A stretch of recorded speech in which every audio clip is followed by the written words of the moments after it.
Up now, Corinna Chong lives in Kelowna, where she writes, designs, and teaches at Okanagan College, and we're happy to have her here.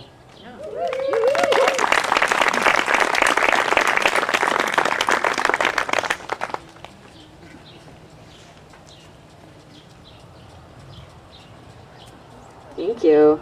Can everyone hear me? Yes? Yes. Awesome. I just want to say thank you to Heather and the organizers of this festival for having me here, and for all of you for being here. It's just such a perfect setting, I think, for reading, so thank you so much. And I get to follow up all of these amazing poet performers with some fiction, so hopefully it won't be too much of a downer. I am going to be reading from a story that is part of my forthcoming collection with Arsenal Pulp in the spring. And this story is called Butter Buns. Gavin's mother hung the poster of Arnold Schwarzenegger flexing his biceps in what she called her weight room. A spare room in the basement packed with the family's unwanted or rarely used things. Arnie, in the prime of his youth, posed in the coy, hip-cocked manner of pro bodybuilders, his muscles tanned and oiled. The muscles reminded Gavin of the butter buns they would always have on the table at Thanksgiving, clumped together with their shiny egg-washed tops peeking from the bowl. He teased his mother whenever she retreated to the room to lift weights. "Going to spend some quality time with butter buns?" he would say, or "Say hi to butter buns for me." "It's motivation," she once said in retort. "He was pretty amazing in his day, you know. He could deadlift 710 pounds. Imagine." "But he looks subhuman," Gavin said. "I mean, there is such a thing as too much muscle."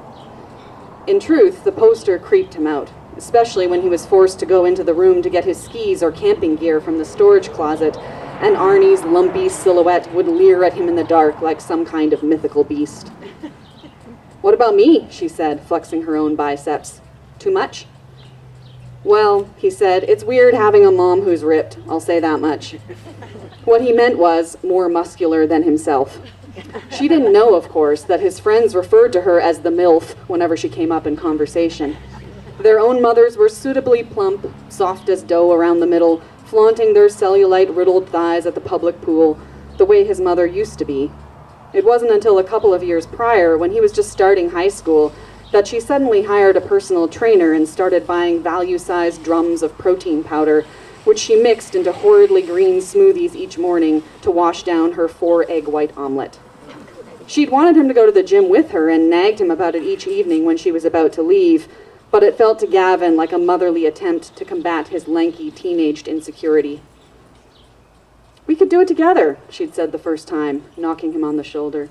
"Like a mother-son bonding type thing." "Nah," he'd said, "I don't like lifting weights. Too repetitive." "Ha, and swimming laps isn't?" Gavin shrugged. He worked at the YMCA pool as a lifeguard, but he was reluctant to tell his mother that he hadn't actually kept up a regular swimming routine since he quit the swim club years ago. "Well," she continued, "it's the repetition that I like. It's comforting. I just think about how each time I do a rep, the muscle is getting a tiny bit stronger." She did get stronger, bit by bit. Her resolve actually impressed Gavin, though he would never say it. One day, he suddenly noticed the definition of her shoulders, bare except for the straps of her tank top, as she tied her hair back in a ponytail. The muscles tightened and undulated like animals moving beneath the skin. Eventually, she stopped asking Gavin's father to lift boxes and open jars for her. In fact, she seemed to stop asking Gavin's father anything at all. Gavin remembered coming home from a friend's house on a Saturday night to see his father asleep on the couch with a purring cat nestled in the crook of his arm, and his mother in the kitchen, pulsing her smoothie again and again, struggling to dislodge a big chunk of carrot that had gotten stuck under one of the blades. The harsh, grating sound had become so integrated into their family life that neither his father nor the cat stirred, and it was then that Gavin realized he hadn't seen his parents touch for as long as he could remember.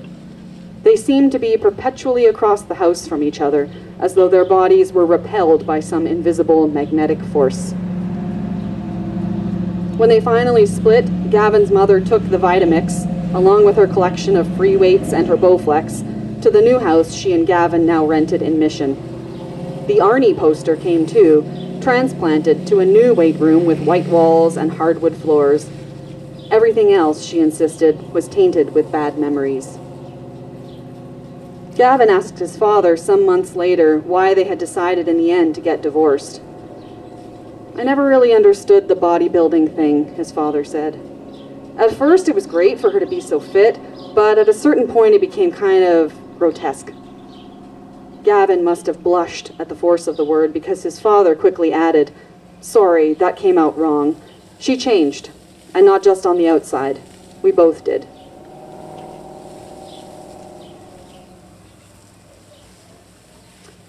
In his Film 100 class, they learned about the Wilhelm scream. It came up in their discussion of Reservoir Dogs, a piece of trivia offered by his professor in passing. "It happens in the moment when Mr. Pink knocks over a pedestrian." The professor imitated the shriek for the class. The students laughed.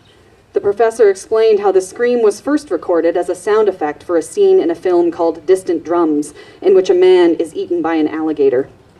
Then the same scream was used in Star Wars for a scene where Luke Skywalker shoots a stormtrooper. All of the subsequent Star Wars films also incorporated the scream, as well as dozens of other films thereafter. It became something of an inside joke among filmmakers. But what struck Gavin was that the scream was not particularly memorable or passionate. He hadn't noticed it at all when they watched Reservoir Dogs in class. In fact, when he went home that evening and found a YouTube recording, he was at first convinced that he couldn't have found the right sound effect.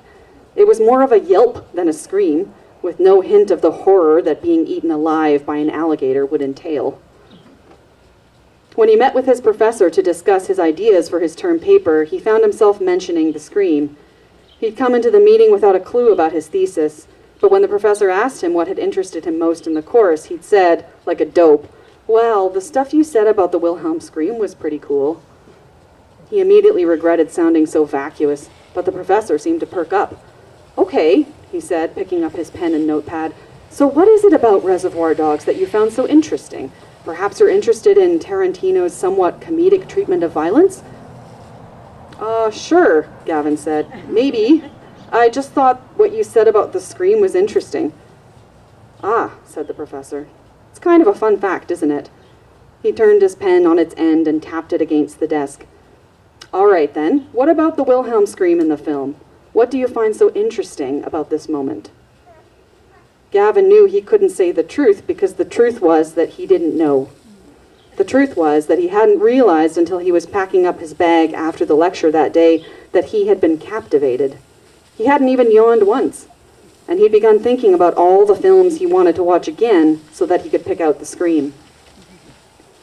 "I guess," he ventured, "it's something about how it's got a life of its own now, like how it's become this thing in and of itself, and that it's been used in all these different films." The professor laid his pen on the blank notepad. "Yes," he said, "it's certainly become a kind of cultural artifact of the 20th century in that regard." Gavin nodded as though he understood. "But I don't know that you have a paper here," the professor continued. "I don't think it's enough to simply focus on the scream. If you can find a way to make an argument about the role of the scream in the film, you might have something." Gavin left quickly thereafter with the empty promise that he would return once he had brainstormed more ideas. And that's all I'll give you. Thank you very much.